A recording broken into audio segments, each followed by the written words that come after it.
আল্লাহ বলছে দুনিয়া লুবি, পাপী, নাফরমানের স্বভাব এটা। ও সারা রাত উলঙ্গ ছবি দেখছে, তবুও অতৃপ্ত, আবার দেখে না, তবুও অতৃপ্ত। গুনাহ ওরে কখনো শান্তি দেয় না, গুনাহ কখনোই তৃপ্তি দেয় না। আল্লাহর কসম, গুনার সবচেয়ে বড় অভিশাপ, গুনাহ তৃপ্তি দেয় না। এক সাগর মদ পান করলেও মদখোর তৃপ্ত হয় না, এক গ্লাস পবিত্র পানি পান করলে মানুষ তৃপ্ত হয়ে যায়।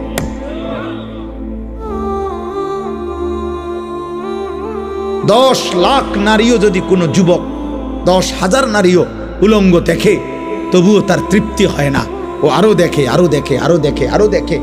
একজন ইমানদার মাত্র একজন স্ত্রী নিয়ে 70 বছর তৃপ্ত জীবন, পবিত্র জীবন পালন করে। পবিত্র স্ত্রী হালাল একজনেই সেরে যায়, আর হারাম নারী সারা পৃথিবীর সবগুলার উলঙ্গ করে দেখলেও তৃপ্তি হয়। নাহলে আপনি না সকালে বেডি দেখলেন অনেকগুলা, অন বিকালে দেখেন কেন? আপনি না রাত্রে দেখলেন অনেক নারী, এখন দিনে আবার দেখেন কেন? হ্যাঁ, গুনাহ তৃপ্তি দেয় না।